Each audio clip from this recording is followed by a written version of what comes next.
सभी को जय मसीह की। आइए जानते हैं मानव जाति का आरंभ कैसे हुआ। तब यहोवा परमेश्वर ने आदम को भूमि की मिट्टी से रचा और उसके नथनों में जीवन का सांस फूंका और आदम जीवित प्राणी बन गया। यहोवा परमेश्वर ने पूर्व की ओर अदन में एक वाटिका लगाई और वहां आदम को, जिसे उसने रचा था, रख दिया।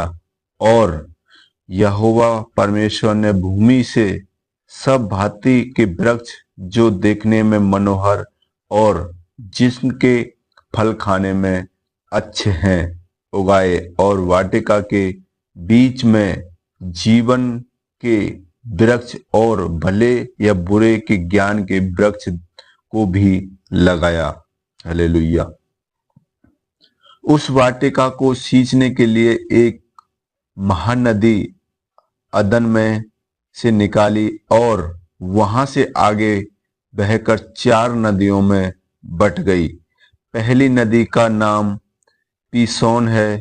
यह वही नदी है जो हवीला नाम के सारे देश को, जहां सोना मिलता है, घेरे हुई है। उस देश का सोना उत्तम होता है, वहां मोती और सुलेमानी पत्थर भी मिलते हैं। और दूसरी नदी का नाम गीहोन है। यह वही नदी है जो कूश के सारे देश को घेरे हुई है।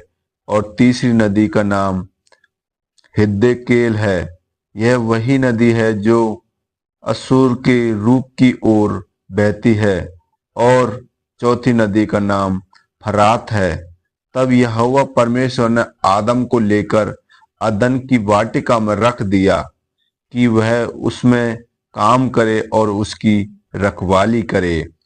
और यहोवा परमेश्वर ने आदम को यह आज्ञा दी, तू वाटिका के किसी भी वृक्ष का फल खा सकता है, भले या बुरे के ज्ञान का जो वृक्ष है उसका फल तू कभी न खाना, क्योंकि जिस दिन तू उसका फल खाएगा उसी दिन अवश्य मर जाएगा।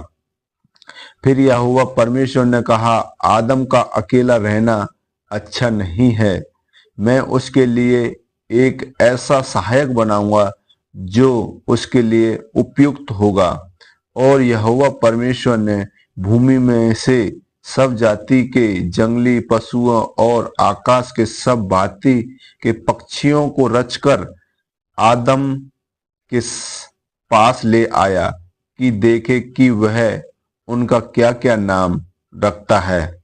और जिस जिस जीवित प्राणी का जो जो नाम आदम ने रखा वही उसका नाम हो गया। अतः आदम ने सब जाति के घरेलू पशुओं और आकाश के पक्षियों और सब जाति के जंगली पशुओं के नाम रखे, परंतु आदम के लिए कोई ऐसा सहायक न मिला जो उससे मेल खा सके। तब यहोवा परमेश्वर ने आदम को गहरी नींद में सुला दिया, और जब वह सो गया तब उसने उसकी एक पसली निकालकर उसकी जगह मांस भर दिया। और यहोवा परमेश्वर ने उस पसली को जो उसने आदम में से निकाली थी स्त्री बना दिया। हालेलुया। और उसको आदम के पास ले आया। तब आदम ने कहा, अब यह मेरी हड्डियों की हड्डी है और मेरे मांस में का मांस है, इसलिए इसका नाम नारी होगा, क्योंकि यह नर में से निकाली गई है।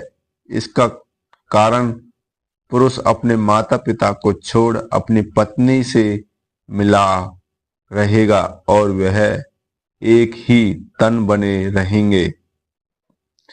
आदम और उसकी पत्नी दोनों नंगे थे, पर वे लज्जित न थे।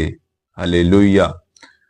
सभी को जय मसीह की। परमेश्वर ने इस प्रकार पृथ्वी पर मानव और नारी का उत्पन्न किया और वो दोनों एक साथ रहने लगे।